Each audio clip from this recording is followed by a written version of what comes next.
Hello বন্ধুরা, আমি শম্পা।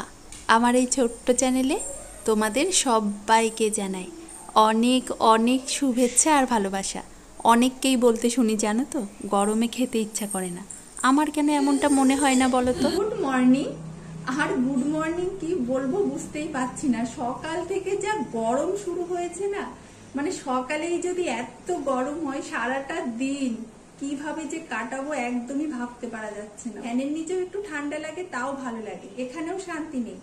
এই যে শোয়ার ঘরটা ছেড়ে দিয়েছি যেন প্রায় 1 মাসেরও ওপরে হয়ে গেছে। বিছানায় একদমই শুতে পারি না। আমাদের এই শোয়ার ঘরটা না সব থেকে বেশি রোদ পায়, মানে সামনে থেকে পাশের থেকে এত রোদ পায়, সেই ভোরবেলা থেকে সন্ধ্যা পর্যন্ত এত রোদ, মানে বিছানাটা পুরো আগুন হয়ে থাকে। ওই ঘরটাই মেঝেই বিছানা করে সবাই শুই। বিছানাটা তো ছেড়ে দিয়েছি, এখন মনে হচ্ছে ওই ঘরও ছেড়ে দিতে হবে। ঘর বাড়ি ছেড়ে দিয়ে না জঙ্গলে গিয়ে থাকতে হবে, গাছের নিচেই শুলে যদি একটু শান্তি পাওয়া। এক ফোঁটা বৃষ্টি হয় না, কি কাজ করব বলো? এই গরমে না কিচ্ছু ভালো লাগছে না। না খেতে ভালো লাগছে, কিচ্ছু ভালো লাগছে না বলবো না, খেতে কোনো অসুবিধা নেই, খেতে ইচ্ছা করছে ভালো মন্দ। আসলে খাওয়ার ব্যাপারে কোনো আমি কম্প্রোমাইজ করতে পারবো না কোনো সময়। আরো ভালো মন্দ খেতে হবে, তার জন্য আর দেরি করবো না, কাজগুলো সেরে রান্নাঘরে ঢুকে পড়বো। ওই যে বললাম না, এখন তো ঘরে খাট পালঙ্গে একদমই শুই না। ওই ঘরটা তো ছেড়েই দিলাম, আর এখন এই ঘরে বিছানা করে মেঝেতে শোয়া হয়। আমাদের অন্য সব ঘরের তুলনায় না এই ঘরটাই একটু ঠান্ডা, তাই আর কি এই ঘরটাতেই শোয়া হয়। আমি তো উঠে সকালে চান পুজো সব সেরে নিয়েছি, তারপর এই যে বিছানাটা তোলা হয়।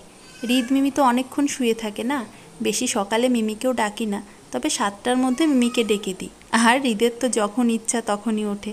গরম হোক আর যা হোক, চলো সকালের খাওয়াটা তো সেরে নিই। মিমিকে স্কুলে দিয়ে এলাম, আর মিমিকে স্কুলে সকালের টিফিনে আম দিয়েছিলাম। আমগুলো নিয়েছে, আঠিটা নেয়নি, সেই আঠিটাই নিলাম। আর এই যে দেখো ময়দার পরোটা, এই গরমে কারোর খাওয়ার সাহস হয়?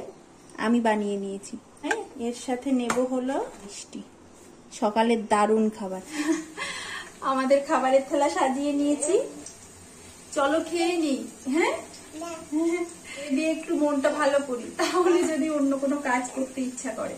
হ্যাঁ, আম খেতে হবে তো, আম খুব পছন্দ করছে দেখছি। হলো কি বাবা, নিজেই নামবে, বলে থাকবে না। আচ্ছা না, আম খেতে হবে তো, চলো। রান্নাঘরেও চলে এলাম, কাজ করি আর রান্নাটাও সেরে নিই। কাজ তো করতেই হবে, তো ঝটপট করে নেওয়াই ভালো। রান্নাঘরটাও পুরো একদম অগোছালো হয়ে রয়েছে জানো, একটু যে গুছিয়ে নেব। রান্নাঘরে দাঁড়াবো কি এক মুহূর্ত দাঁড়িয়ে থাকা যাচ্ছে না, মনে হচ্ছে চারিদিক যেমন আছে বাবা তেমন পড়ে থাক। আজ আবার আমাদের নিরামিষ। তো মানুষ বলে গরমে খেতে ইচ্ছা করে না, আমাদের এমন কোনো ব্যাপার নেই। মানে বিশেষ করে আমার মিমির কথা চিন্তা করতে হয়, ও তো ছোট, আমি যা খুশি খেতেই পারি, তবে মিমিকে তো যা খুশি দিতে পারি না।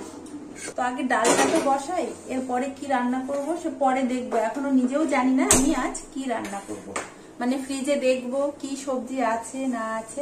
ডালটা বসিয়ে দিলাম, ভাত বসিয়ে দিলাম, এবার দেখি কি সবজি আছে সেই বুঝে রান্না করব। এই যে খুঁজে খুঁজে বের করে নিয়ে এলাম, পটল ছিল বেশ কটা। ভাবলাম পটলটাই একটু বেশি করে রাখি, তাহলে না রাতে একদম নিশ্চিন্তভাবে থাকা যাবে, শুধু রুটিটা করলেই হয়ে যাবে। তাই পটলটা করে নিলাম। আর এটা না আমি একটা শর্ট ভিডিও বানিয়েছি, সেটা শর্টেই আপলোড করব কিভাবে করলাম। আকাশে তো মেঘ করে এসছে, আর দেখো ভালোই না হাওয়া ছেড়েছে, কি জানি বৃষ্টি হবে কি না। বৃষ্টিটা হওয়ার না ভীষণ দরকার, এত গরম না। আমরা তো তাও ঘরে থাকি, যারা বাইরে কাজ করছে তারা কিভাবে কাজ করছে ভগবান জানে।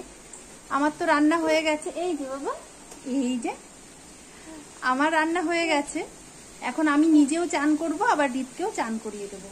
এই যে বর্ষা রানী নেমেছে, পৃথিবীর বুকে বর্ষা নেমেছে।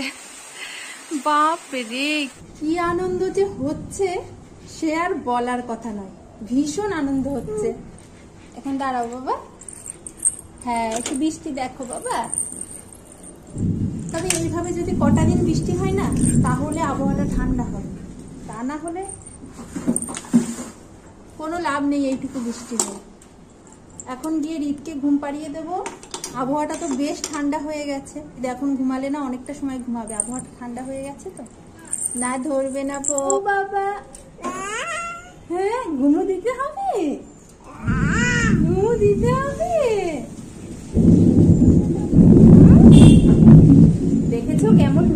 হচ্ছে, শুনতে পাচ্ছো? মনে হচ্ছে বৃষ্টিটা একটু হবে। হবে বাবা? ও বাবা, বৃষ্টিতে হবে তো। ভিডিওটা আজ এখানেই শেষ করলাম। কাল আবারও ফিরে আসবো আরো একটা নতুন ভিডিও। সবাই ভালো থেকো আর অবশ্যই অনেক অনেক আনন্দে থেকো। টাটা বাবা, একটু টাটা বলে দাও, একটু টাটা বলে দাও।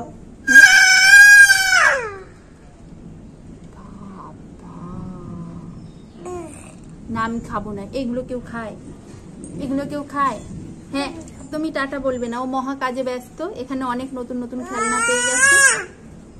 দুষ্টু তুমি, একদম দুষ্টু ছেলে, পচা ছেলে, পচা তুমি, তুমি পচা ছেলে তো। হ্যাঁ, ছি, তুমি ছি। টাটা।